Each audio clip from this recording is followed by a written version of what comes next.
नमस्कार, मैं गायत्री व्यास। अक्सर हम खबरों में पढ़ते हैं, खबरों में देखते हैं कि विदेश जाने की चाहत में इतने लाखों रुपए किसी ने बर्बाद कर दिए। अक्सर ऐसी घटनाएं सामने आती हैं कि इमिग्रेशन कंसल्टेंट ऑफिस बंद करके फरार हो गया और लाखों रुपए लोगों के उसने ले लिए थे।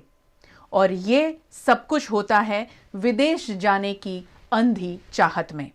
और विदेश जाने की जब अंधी चाहत लोगों के दिलो दिमाग पर सवार हो जाती है तो वो कुछ भी करने को तैयार हो जाते हैं। अपनी जमीन बेच देते हैं, अपना घर बेच देते हैं, माँ बाप की इकट्ठा की हुई पूंजी भी यहाँ पर गंवा देते हैं लोग। ऐसी चाहत में लोग क्या क्या गलतियां करते हैं, ये शायद बातें बहुत कम सामने आती हैं।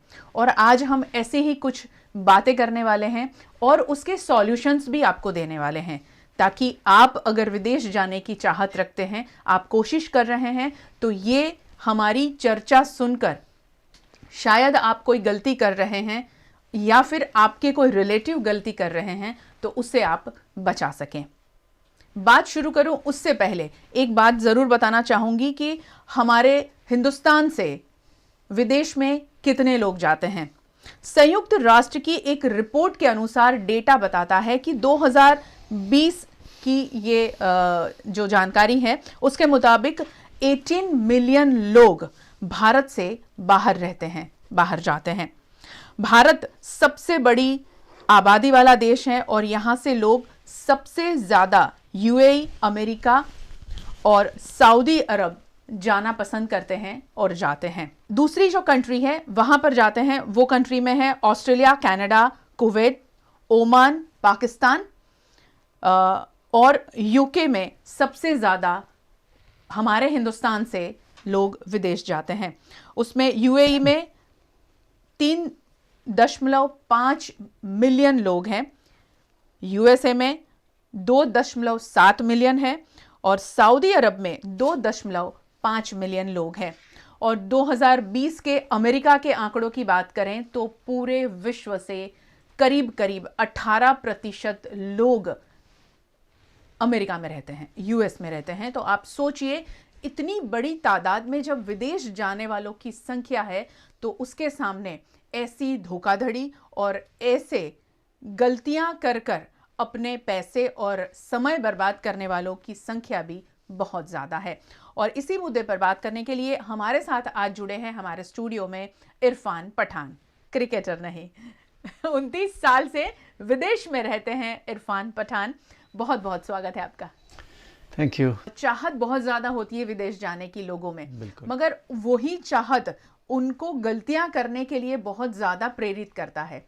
तो कौन कौन सी गलतियां कर बैठता है एक इंसान जब विदेश जाने की चाहत रखता है? सबसे पहली गलती तो ये होता है कि जैसे कि आप देखें कि जो एडवर्टाइजमेंट जी, जैसे ही कोई बंदा जो भी पर्सन है और वो जो जाने का इच्छुक है जी, और जैसे कोई इंजीनियर है या फिर किसी टाइप का भी वो सेल्समैन है, तो उसको जैसे ही एड नज़र आता है, वो एड होता है उसका या तो पेपर में एड आती है या फिर उसको रिक्शा के पीछे लगा होता है कि भाई विदेश जाओ माटे यहाँ मड़ो नहीं। तो सबसे पहला काम तो ये करना चाहिए आपको, जो एड दे रहा है बंदा उसकी ऑथेंटिसिटी क्या है, वो कहाँ तक उसका जो कंसल्टेंट है तो वो ऑफिशियल है या फिर वो कंसल्टेंट जो है वो सिर्फ एक किसी और के अंडर काम कर रहा है।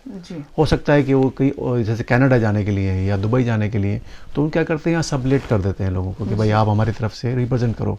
आप ये देखिए कि हम लोग 21st सेंचुरी में जी रहे हैं जी, तो आप अंदाज़ा ये लगाएं कि 21st सेंचुरी में इंटरनेट अभी हर मोबाइल के अंदर इंटरनेट है। बिल्कुल। आप एक क्लिक करो, अगर जैसे सपोज कोई भी लेटर आता है या कोई जाके मैं किसी कंसल्टेंट को बात करता हूँ, उसका आप सिर्फ एड्रेस डालो और उसको जो उसने लिखा है नीचे कि हमारी यहाँ ब्रांच है, वहाँ ब्रांच है, दुबई में इतनी ब्रांच है, दुबई में इतने ऑफिस है, तो आप जाके इंटरनेट पे सर्च करो कि बाकी ही जो ये कह रहा है वो सही बात है।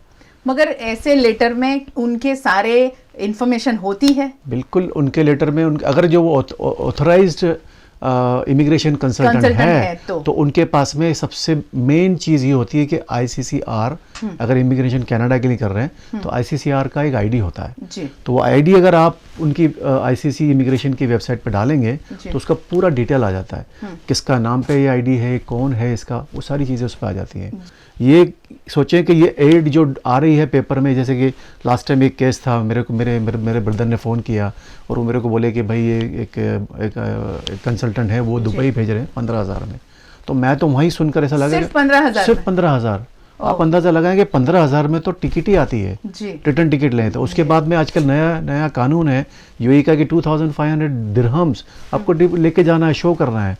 तो आप ये समझे कि 15,000 में क्या होगा। और वो इसमें लिखा होता है कि इट्स एवरीथिंग इंक्लूडेड, उसमें वीज़ा, आपका प्रोसेस, आपका स्टे, सब कुछ उसमें 15,000 में जी। तो मैंने जब वहाँ से उनको फ़ोन किया तो उन्होंने बोला या एवरीथिंग इज़ इंक्लूडेड। तो मैं खाली मोकली तो लेना है, पासपोर्ट नहीं कॉपी आने बस थे जैसे। अरे केवी रीते थे जैसे भाई 15,000 रुपीज में कोई दुबई कैसे जा सकता है। आप ये खुद सोचें ना। अब ये हर आदमी को, हर पर्सन को सोचना चाहिए, उसके पास उनके इन्वेस्टिगेट करना चाहिए कि कैसे ये 15,000 में लेके यहाँ से दुबई तक ले जा रहा है। और Dubai it's not like small city, Dubai is not a world fame city, right, world best things. वहाँ पर एक्सपेंडिचर, वहाँ का होटल में भी आप जाएंगे तो अगर सस्ती होटल में भी गए तो 200 दिरहम पर डे के हिसाब से होटल का चार्जेस होता है। अब 200 दिरहम को मल्टीप्लाई बाई 20 कर लो आप, तो 4,000 हो गया सीधा। तो 4,000 तो सिर्फ होटल का पर डे जाएगा। तो कैसे वो 15,000 में लेके जा रहा है, यही सबसे बड़ा क्वेश्चन मार्क है। जी जी। जैसे आपने बताया कि ऑफर लेटर के साथ में जिनको भी, जहाँ पर भी जॉब मिली है, अगर वहाँ पर उनको वेरीफाई करना है तो वो कैसे कर सकते हैं? या फिर कुछ लोग यहाँ ऐसे भी होते हैं जिनको वहाँ जॉब तलाशनी है, तो कंसल्टेंट के पास में जाए बगैर वो कैसे ये सारी चीज़ें सर्च कर सकते हैं? देखो, दुबई गवर्नमेंट ने और कैनेडियन इमिग्रेशन पे वेबसाइट के ऊपर हर चीज़ बहुत ही डिटेल में अवेलेबल है जी। अगर आप कैनेडियन इमिग्रेशन का कोर्स है तो उसमें ICC इमिग्रेशन की वेबसाइट पे आप जाएंगे तो वहाँ पर हर चीज़ की डिटेल फैसिलिटी, हर चीज़ डिटेल में दी हुई है। अगर आपको प्रोविंस में जाना अप्लाई करना है, आप स्किल वर्कर में जाना चाहते हैं, आप एज ए एंटरप्रेन्योर जाना चाहते हैं, और दुबई के अंदर अगर आपको कोई ऑफर लेटर आ रहा है तो उसके नीचे उनका एड्रेस, टेलीफोन नंबर होता है। फॉर एग्जाम्पल अभी लास्ट मंथ की बात है, जब मेरे ब्रदर ने लेटर भेजा तो मैंने वहाँ कॉल किया। वो लुलु हाइपर मार्केट का ऑफर लेटर था, तो मैंने वहाँ कॉल किया, उन्होंने उठाया। मैंने जब उस बंदे का नाम पूछा कि भाई ये फला आदमी है, तो वो फ़ोन डिस्कनेक्ट हो गया। उसके बाद यहाँ हमने वो एजेंट को फ़ोन किया तो उसका भी फ़ोन डिस्कनेक्ट हो गया। और दूसरे दिन हमें पता चला आपकी न्यूज़ के माध्यम से कि वो आदमी फरार हो गया। और फरार कैसा हो गया कि करोड़ों रुपया का कर गया हो। जी, वो ऑफिस ही बंद कर दिया उन लोगों ने। तो ये सब चीज़ें हैं कि मैं यही कहना चाहूँगा कि जितने भी जो यहाँ के कैंडिडेट हैं, जो जाने के इच्छुक हैं और जाना, और रियल कैंडिडेट, अब देखें आपने इंजीनियरिंग के लिए कितना पैसा लगाया, आपके पेरेंट्स ने खर्चा किया, और जैसा भी आपने कहा कि भाई लोग कितना पैसा कर्ज ले लेते हैं, अपनी ज़मीन जायदाद जो भी होता है, गोल्ड ज्वेलरी सब बेच देते हैं। वहाँ जाके बेचारे वो परेशान होते हैं। और उनका लेबर का जॉब होता है, लेबर के अंदर भी कॉन्ट्रैक्ट पे होते हैं वो लोग, कुछ काम दूसरा कर नहीं सकते, उनके पासपोर्ट ले लिए जाते हैं उनको, और कहीं और सब। अभी तो क्या है, नया रूल हो गया, पहले ये सब नहीं था। अभी ये भी जानना बहुत ज़रूरी है कि यूएई गवर्नमेंट ने जब से ये फ्रॉड ज़्यादा बढ़ने लगे और लेबर को जहाँ वहाँ सैलरी नहीं मिलती थी, तो अभी वो एक बाउंड बढ़ाने लगे कि हर एम्प्लॉय के अंदर आपको इंश्योरेंस लेना होगा और 20,000 और 15,000 दिरहम आपको डिपॉजिट करनी होगी उस एम्प्लॉय के अकाउंट में, कि अगर इन केस अगर उसको सैलरी नहीं दी जा रही है तो उसमें से निकाला जाए।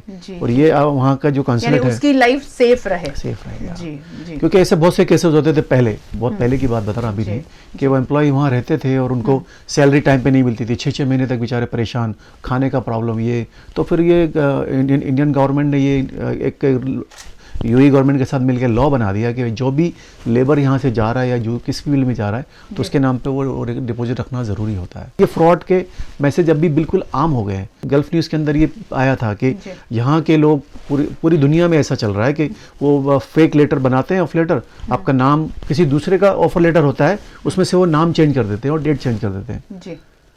तो मेरा कहना यही है कि आप उसको कम से कम एक छोटा सा कॉल, मैं कहता हूँ कितना पैसा जाएगा आपका एक छोटा सा कॉल करने में, before you signing the document to the consultant.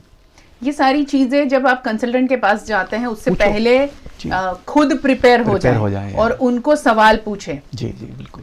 जब जैसे आपने कहा कि इंटरनेट पे सारी चीजें अवेलेबल हैं, Yes. सारी इंफॉर्मेशन अवेलेबल है, Yeah. मगर एक बंदा जो कम पढ़ा लिखा है या फिर Labor class उनको का है। हाँ वो लेबर क्लास है, तो वो कैसे ये सारी चीजें जानेगा, क्योंकि उसके पास में वो सर्फिंग का उसको आइडिया नहीं है।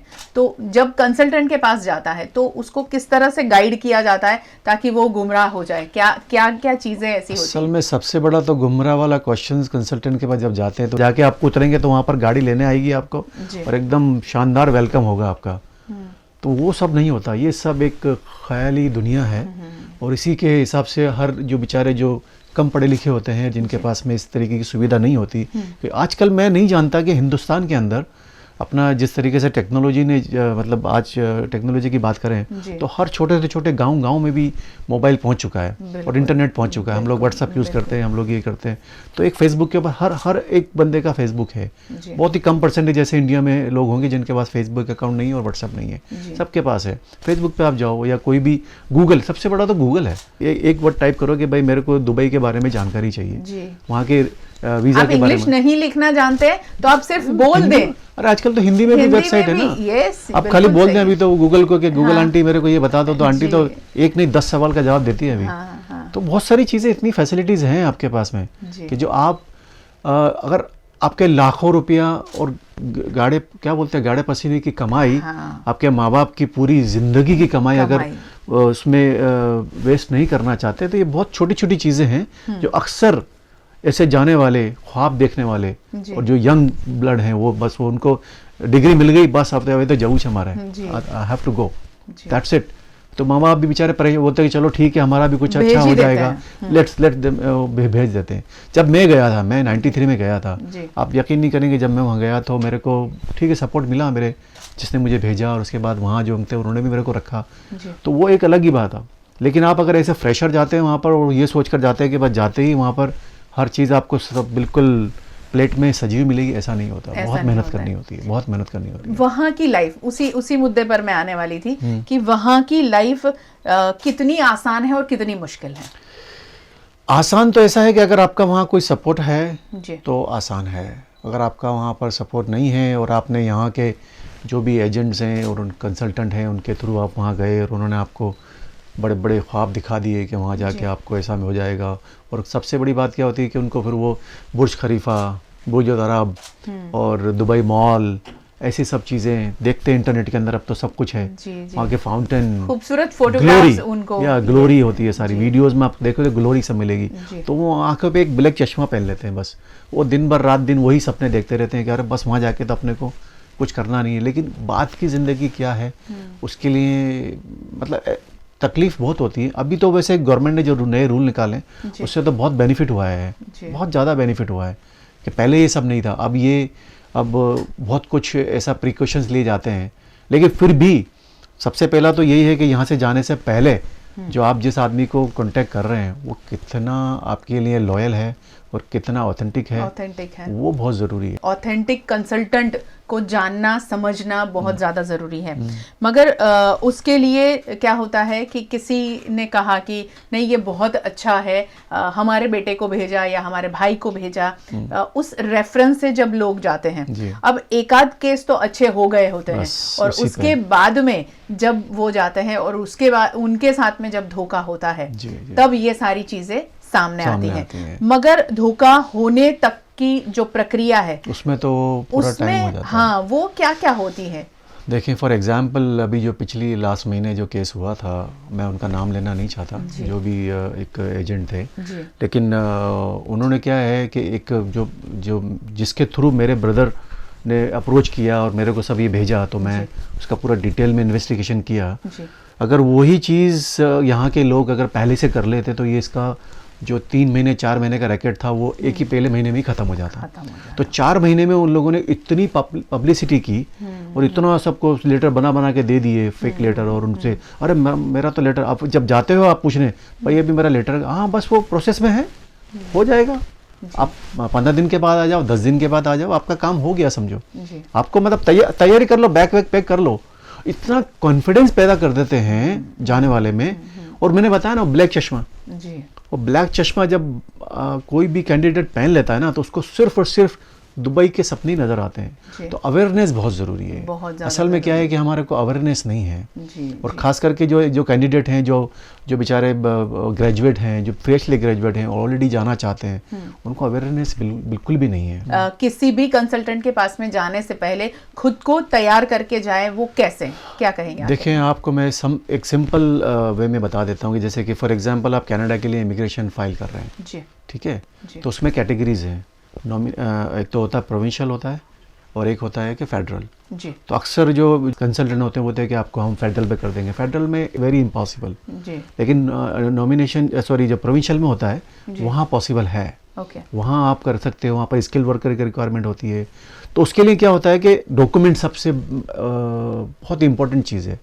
डॉक्यूमेंट्स में क्या होता है? पासपोर्ट कॉपी, बर्थ सर्टिफिकेट और आपके मैरिज सर्टिफिकेट, एजुकेशन सर्टिफिकेट। आजकल एजुकेशन सर्टिफिकेट को भी वेरीफाई करने के लिए एक संस्था बना दी है। ओके, ये सब चीज़ें कैंडिडेट को पता नहीं है। Okay. उसने सिर्फ गया, एड देखा, जाके साइन कर दिया। मैं ये कहना चाहूँगा कि आप कंसल्टेंट का लिखा हुआ एग्रीमेंट को एक बार नहीं बहुत 50 बार पढ़ें, लाइन बाय लाइन पढ़ें। उसके अंदर इतनी सारी चीज़ें होती हैं, जैसे कि अभी हम बैंक का अकाउंट खुलाने जाते हैं, उसमें इतना सारा लिखा होता है, हम पढ़ते ही नहीं, हम साइन कर देते हैं। इसी तरीके से आप कंसल्टेंट का पेपर जो एग्रीमेंट होता है उसको साइन करने से पहले बहुत बार पढ़ें।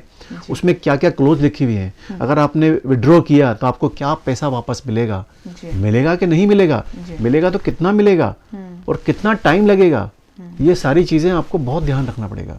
और उसमें क्या होता है कि वो डॉक्यूमेंट्स में अक्सर जहाँ पे जो कंसल्टेंट हमेशा अपना एक स्टेप ऊपर ओवर होता है, उनका रीज़न ये होता है कि आपके डॉक्यूमेंट आपने नहीं दिए। जैसे बर्थ सर्टिफिकेट नहीं मिला, अभी बर्थ सर्टिफिकेट नहीं है तो बोलेंगे बट हम क्या करेंगे, हम बर्थ सर्टिफिकेट नहीं दिया आपने।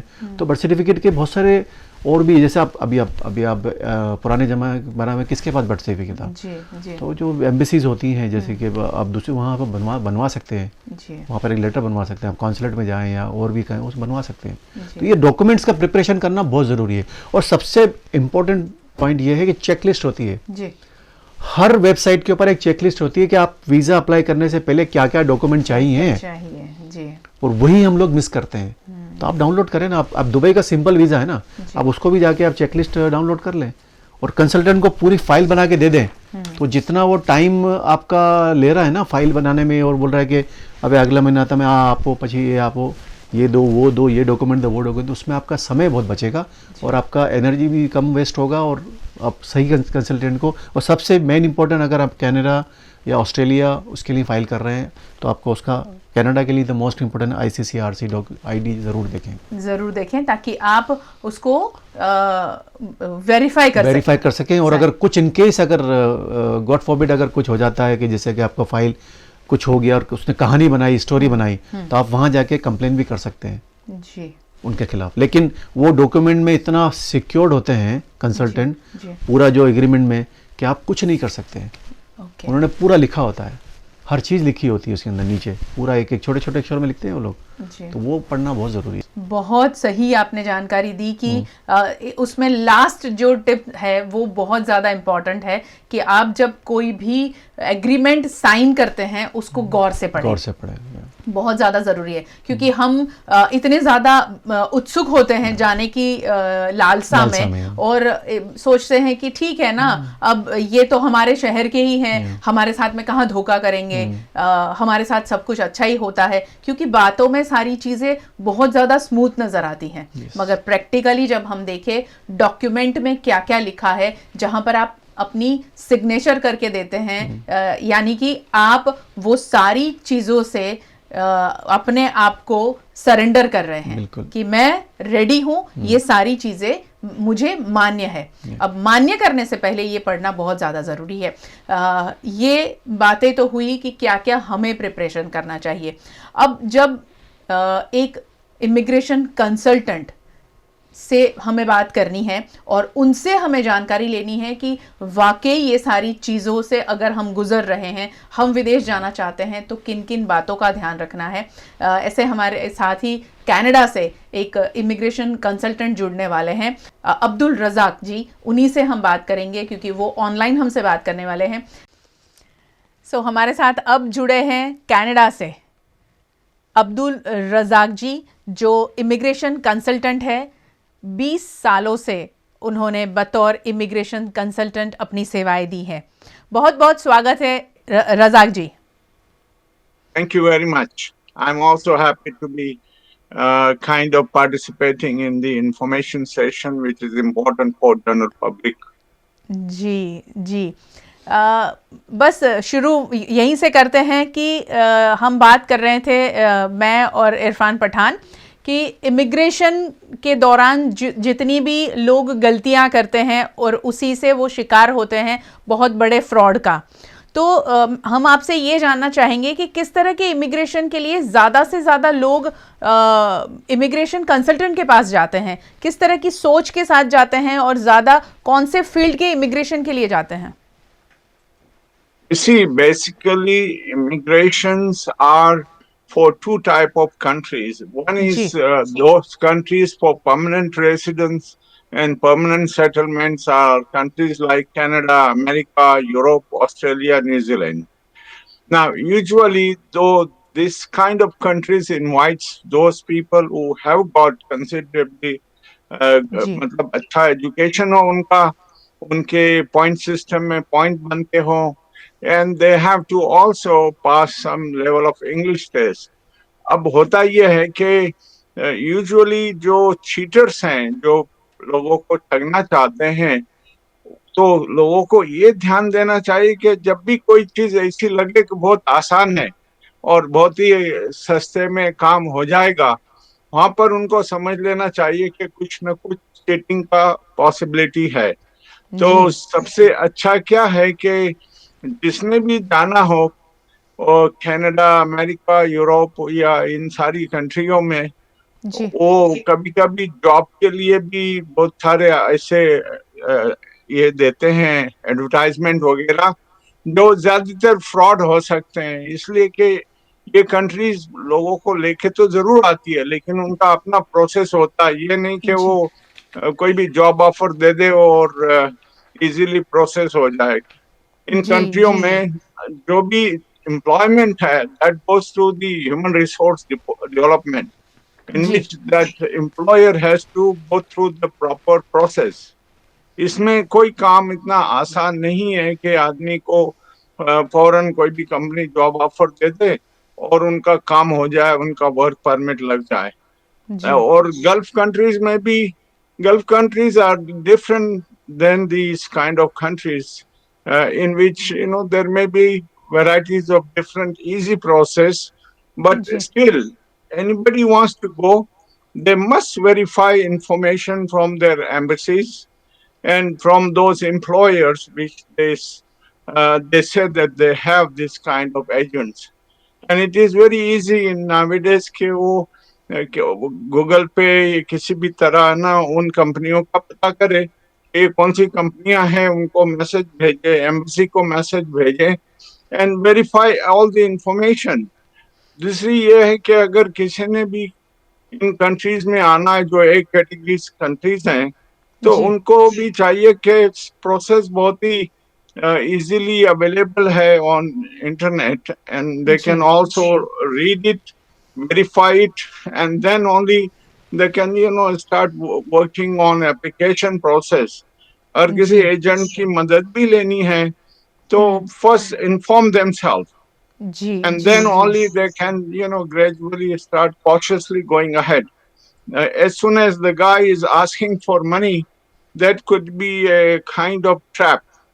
So it's better कि सब लोग जो है ना वो मोहताती से अपने आप को उस ट्रैप से बचाएं, ताकि at least they don't get into more worse situation than they are in. बेहतर तो यही रहेगा कि they try to contact some of the legal consultant or lawyer, or they can contact embassies consulates or even the employers in those countries in which they have applied, or they are kind of showing that the jobs are, I would say that there are some agents, ji they give the name of some of the hotels in ji Canada or America, or some other big employers. Ji And they said that these are the employers which are looking for people.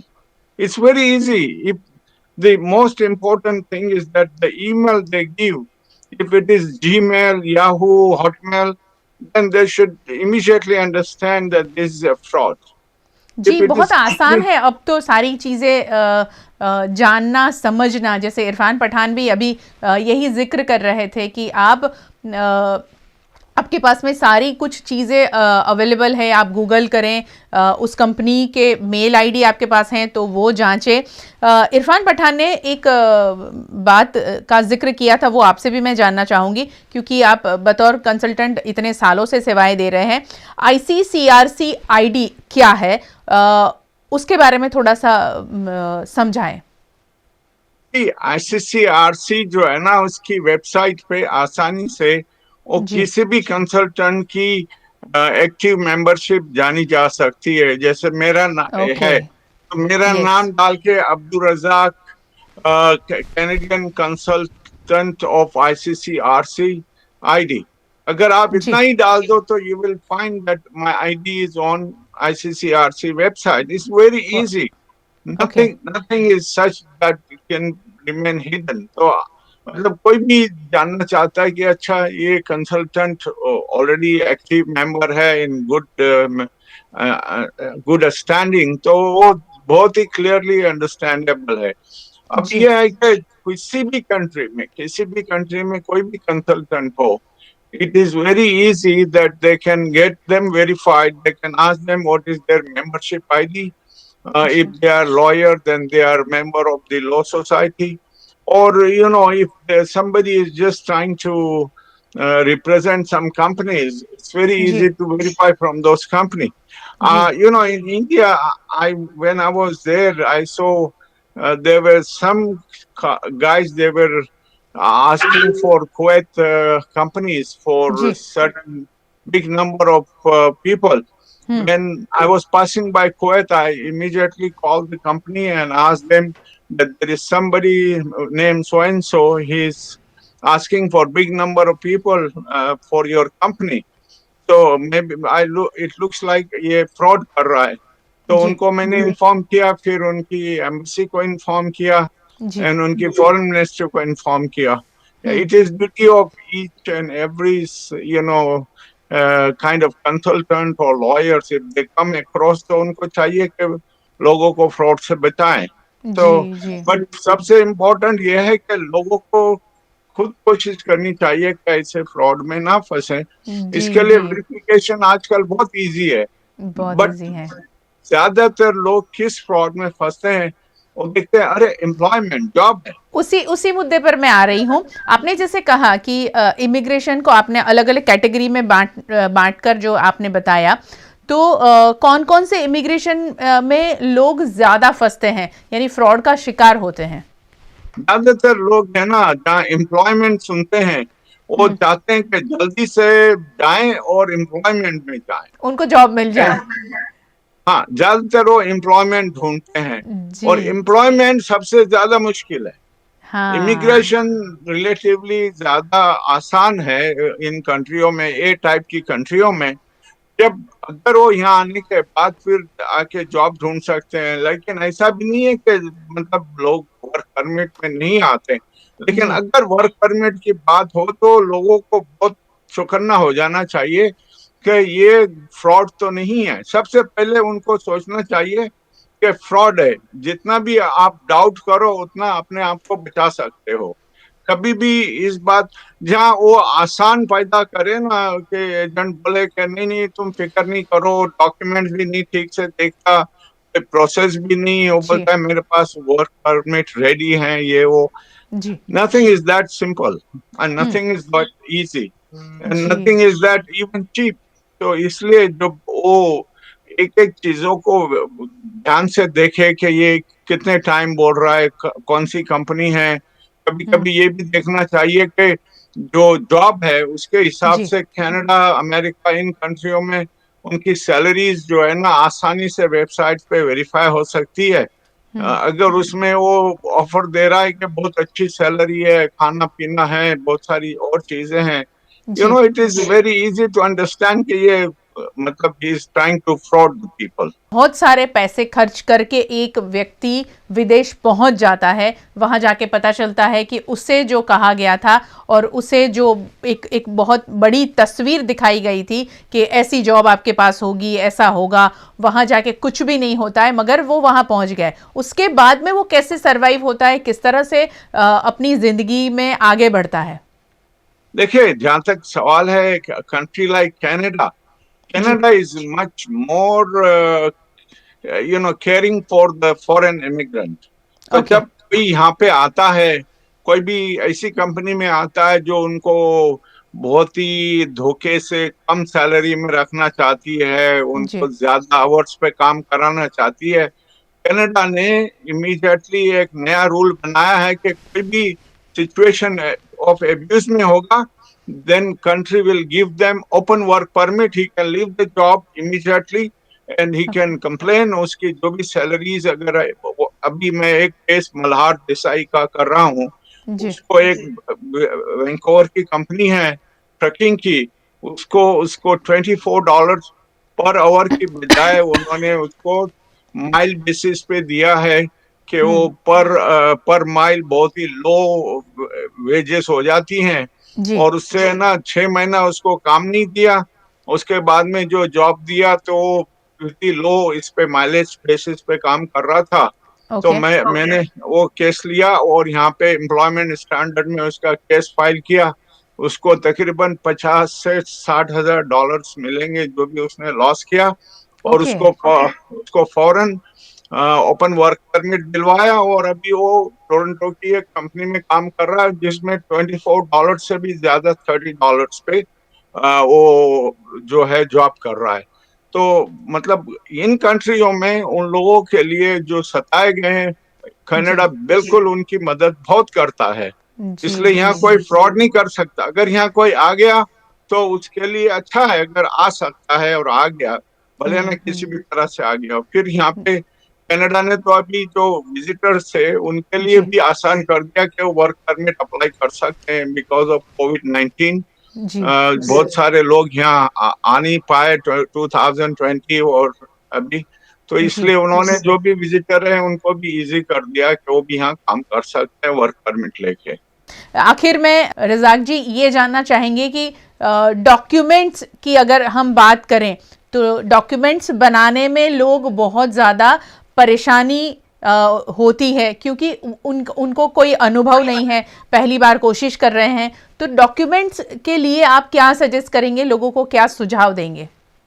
देखें, documents कितने type के होते हैं। एक तो है identity documents, जी दूसरा है पर्सनल डॉक्यूमेंट, तीसरा है एजुकेशनल डॉक्यूमेंट और जी चौथा है एम्प्लॉयमेंट। तो जी पर्सनल डॉक्यूमेंट्स में क्या है कि उनके आईडी कार्ड्स हैं, पासपोर्ट है, और कोई इस तरह की आईडी हो, नेशनल आईडी हो। उसके अलावा फिर अपना मैरिज सर्टिफिकेट अगर शादीशुदा है। उसके बाद में आता है एजुकेशनल डॉक्यूमेंट्स एंड फिर वर्क एक्सपीरियंस वगैरह का होता जी है। जी So जी it जी is not very difficult, and you need to get it notarized also. So, and then sometime from their foreign offices to get them legalized properly. किसी कंसल्टेंट की ऑफिस चले जाएं, किसी लॉयर की ऑफिस चले जाएं, before they give any money to anyone, they should try their best not to, fall into trap. They should verify it from as many places as possible. They can जी also ask consulate को information भेजी email से कि भाई ये बात है, और वो लोग जरूर जवाब देंगे। उनको लगेगा कि इसमें कोई धोखाबाजी है। एजुकेशन के लिए जा रहा एक स्टूडेंट, वो क्या ख्याल रखें? जहां तक स्टूडेंट्स की जो अप्रोच है उसमें जी जब स्टूडेंट को ये देखना चाहिए और ये ज्यादातर सर्च करनी चाहिए कि वो यहाँ पे आके अगर पढ़ता है कनाडा में तो कौन से जॉब ज्यादा अवेलेबल हैं? बिकॉज सिर्फ आके एजुकेशन कर लेना इतना मतलब इजी नहीं है to get into the process of immigration after, because you get open work permit after studying for 2 years और सो. बट प्रॉब्लम इज के अगर वो यहाँ आते हैं, अगर उनको जॉब ना मिले after the study, but now Canada has made it easy that they give them open work permit and open kind of profession. अब जहाँ तक सवाल है IELTS, अगर किसी ने आके पढ़ाई के बेस पे आगे चलना है, he has to study and get the IELTS result 6.5 minimum मांगते हैं. अगर वो नहीं कर सकते, then there are some colleges they offer English. Then they can come into English and then they can, join the main kind of, idea of whatever field they want to go in, then they can join that field. But they should always think about it that इसमें जो है ना, क्या किस type का education करना चाहिए जिससे उनको जॉब आसानी से मिल जाए. मुझे है ना स्टूडेंट के लिए एक खास करके बात बतानी है कि जो स्टूडेंट यहाँ आते हैं यहाँ पे, और यूएस में मेरे पास पहले बहुत सारे यूएस के लोग आते थे स्टूडेंट, तो उसमें क्या करते थे कि स्टूडेंट बड़े भोले भाले भी होते हैं, इतने स्मार्ट नहीं होते, और वो गलत स्टूडेंट्स जो गलत तरीके के स्टूडेंट होते हैं उनके साथ अगर वो रहना शुरू कर दें, उनके साथ शेयर करें एकोमोडेशन, और वो लोगों की गलत हरकतें हों, some of them they go into drug and varieties of others. Some of them, even I saw some people got into a robbing and killing kind of some of them they got into kind of rape and all, because उनके दोस्त लोग जो थे ना, पहले वो बड़े शरीफ थे, उन्होंने कुछ नहीं किया, but because of the association they got into trap. So student को ये समझना चाहिए कि उनके माँ बाप बड़ी मेहनत से इतना पैसा कमा के उन्हें भेजते हैं.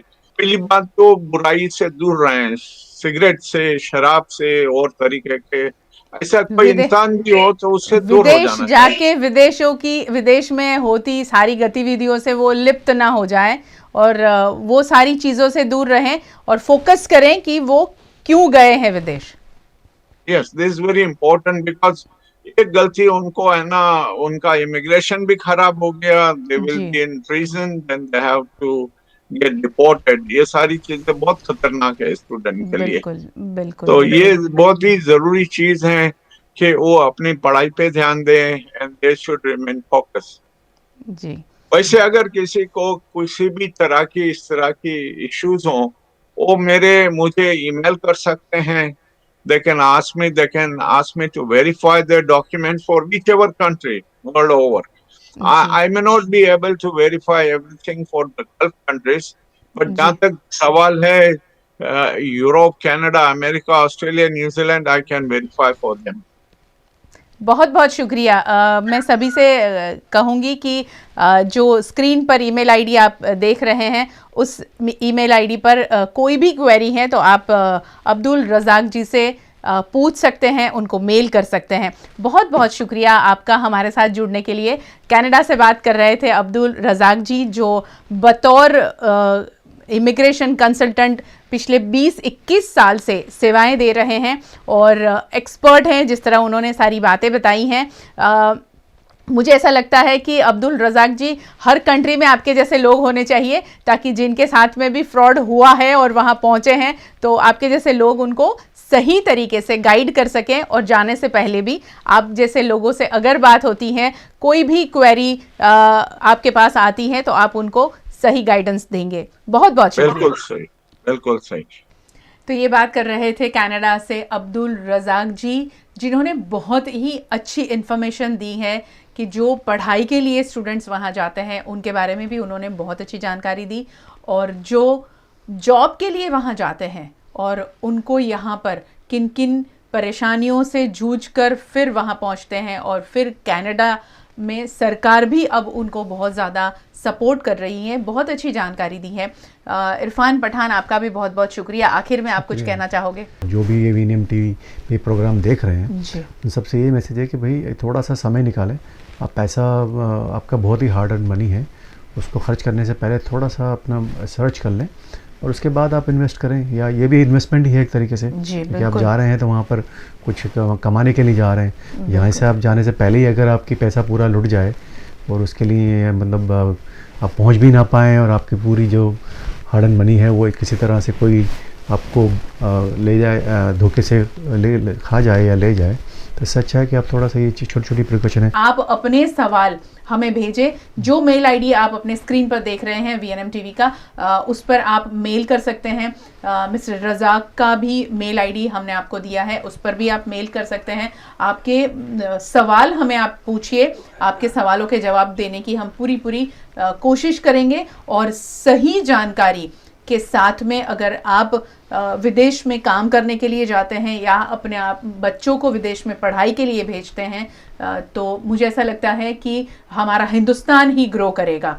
क्योंकि कई लोग इस बात का विरोध करते हैं, खिलाफ हैं कि हमारा युवा धन विदेश जाता है, मगर यहाँ पर हमेशा मैं ये सोचती हूँ कि हमारा युवा वर्ग विदेश जाता है तो वहाँ से जो भी इनकम होती है, जो पैसा है वो हमारे देश में आता है। तो बिल्कुल हम ग्रो कर रहे हैं। भले हमारे बच्चे विदेश जा रहे हैं मगर उनका भी वो भी ग्रो करते हैं, हमारे देश में भी वो करेंसी आती है तो हम ग्रो करते हैं। बहुत बहुत शुक्रिया आपका भी और आप सबका भी हमारे साथ जुड़ने के लिए। VNM टीवी के YouTube चैनल को सब्सक्राइब करें, VNM टीवी फेसबुक पेज को लाइक करें, फॉलो करें, इंस्टा, ट्विटर और VNM टीवी वेबसाइट पर आप हमेशा हमारे साथ जुड़ते रहते हैं। जुड़े रहें। नमस्कार।